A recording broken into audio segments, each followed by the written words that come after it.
आरहत वाङ्मय में कहा गया है, माई पमाई पुनरे गब्भम। एक सिद्धांत है कि जीव प्राणी पुनर्जन्म ग्रहण करता है। यह पुनर्जन्म का सिद्धांत आस्तिकवाद में सम्मत है। जहां आत्मा का शाश्वत अस्तित्व सम्मत होता है, वहां यह पुनर्जन्मवाद भी संभव हो सकता है। जहां केवल यह शरीर, इसके बाद कुछ नहीं और इसके पहले भी कुछ नहीं, तो पुनर्जन्म की बात संभव नहीं हो सकती।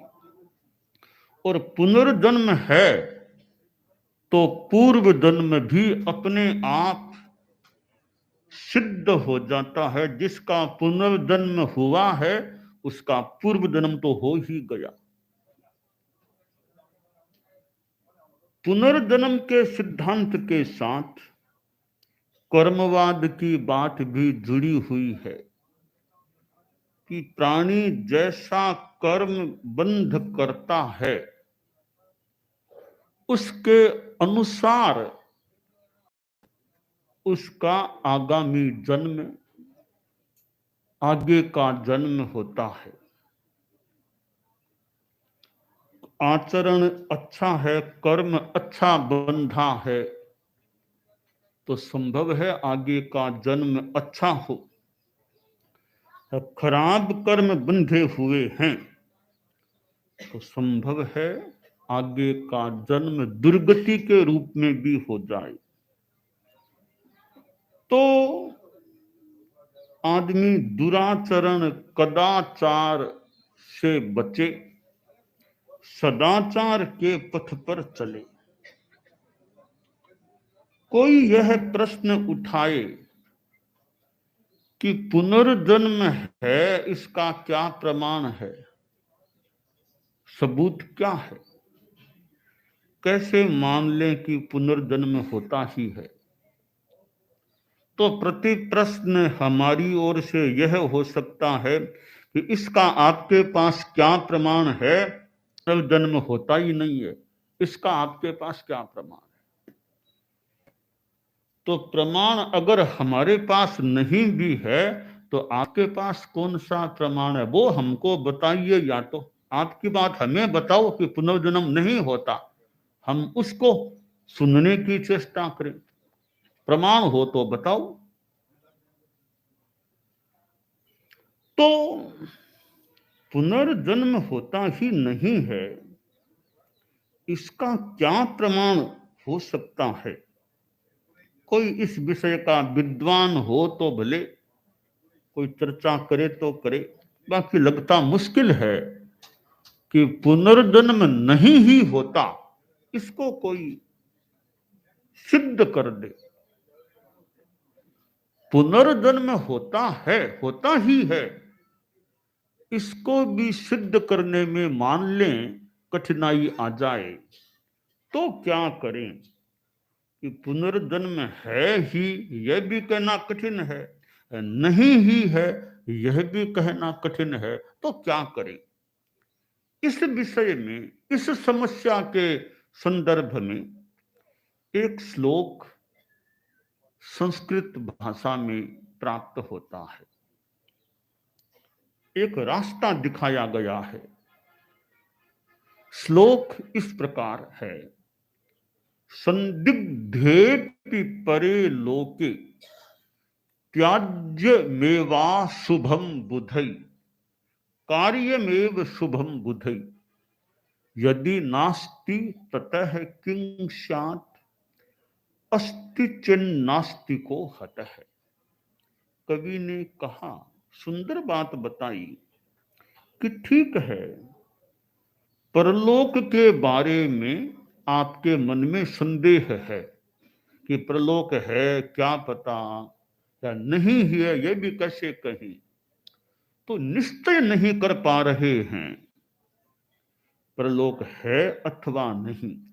ठीक है, ग्रंथों के आधार पर, आगम के आधार पर, संतों ऋषियों की वाणी के आधार पर यह जान सकते हैं कि पुनर्जन्म होता है।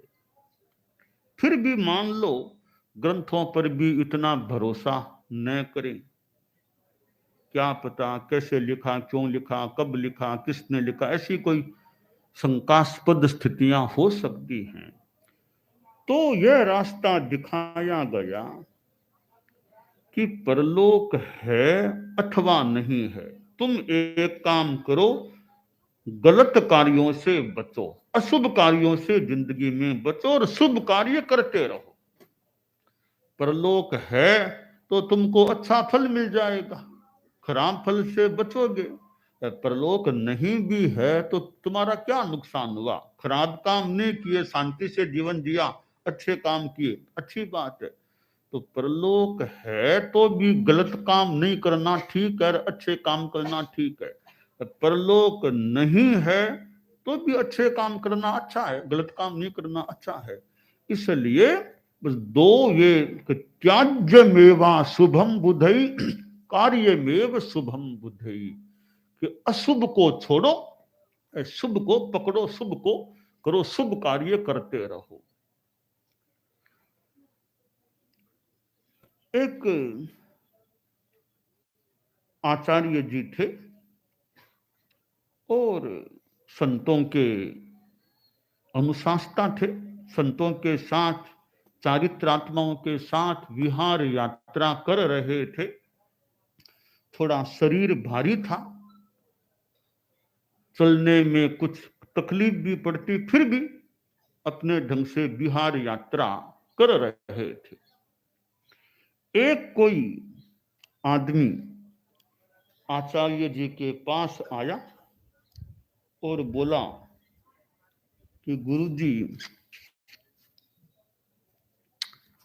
आपसे मेरा प्रेम है, भक्ति है, अनुराग है आपसे। मैं आपको देख रहा हूं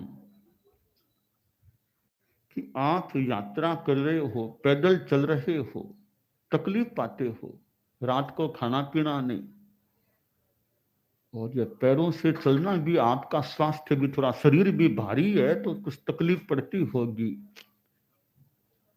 इतना कष्ट आप इस साधु जीवन में झेल रहे हो गुरुजी, सब फालतू है, यह कष्ट झेलना फालतू है। क्योंकि गुरुजी मैं नास्तिक विचारधारा का आदमी हूं, आगे पीछे कुछ नहीं है, आप फालतू कष्ट मत झेलिए। क्यों पैदल चलते हो? आराम से कहीं बैठ जाओ, रहो, काम करो, खाओ पियो, आराम करो,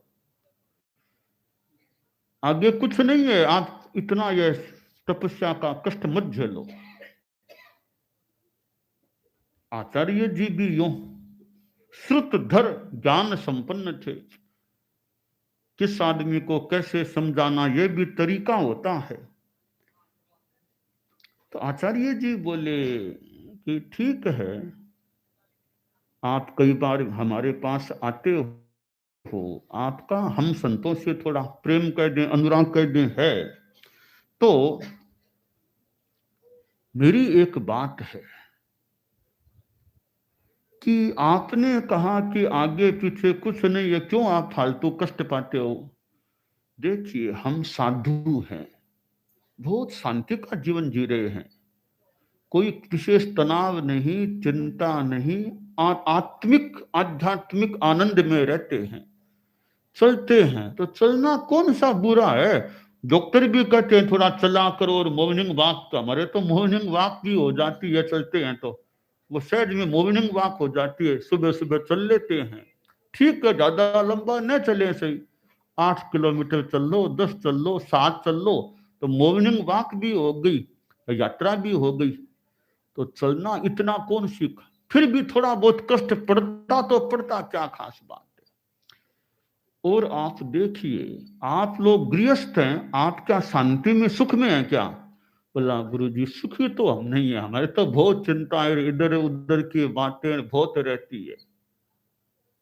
गुरु जी बोले हम जो त्यागी संत हैं, हमें जो आनंद है वो आपको नहीं, कहा वो आनंद तो हमको नहीं है, हम तो गृहस्थ हैं। तो अगर पुनर्जन्म या परलोक कुछ नहीं है तो हम तो आनंद में जी रहे हैं, शांति में जी रहे हैं, संन्यास ले लिया तो नुकसान क्या हुआ?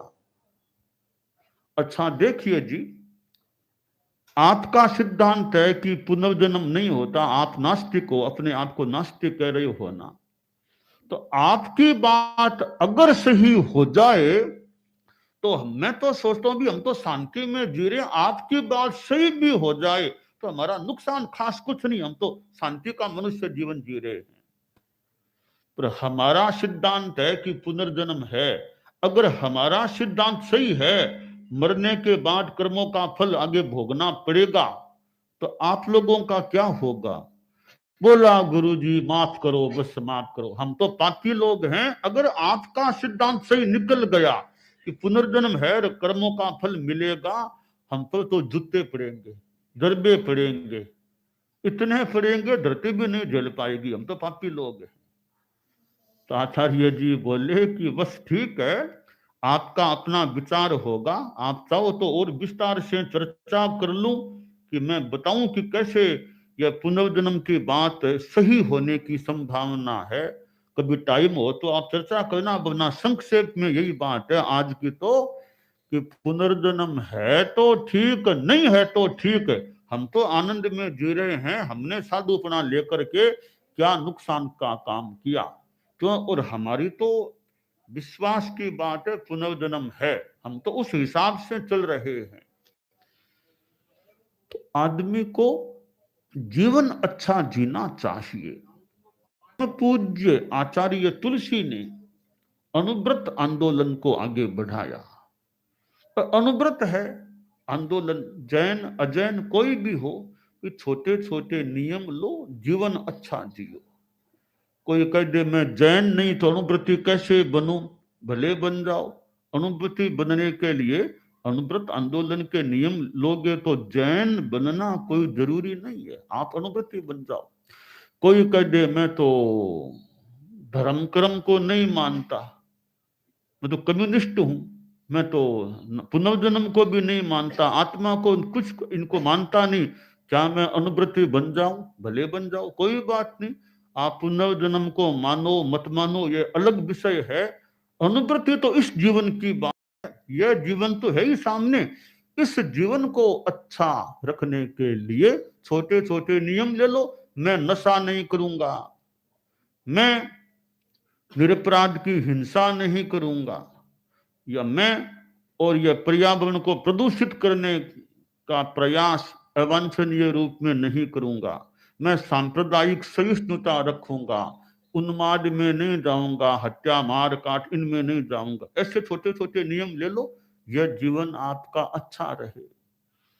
तो यह पुनर्जन्म का सिद्धांत बहुत एक तात्विक सिद्धांत भी है, और यह वैसे अध्यात्म का जो मूल महल है वो इस पुनर्जन्म, आत्मवाद, कर्मवाद, इन पर टिका हुआ है।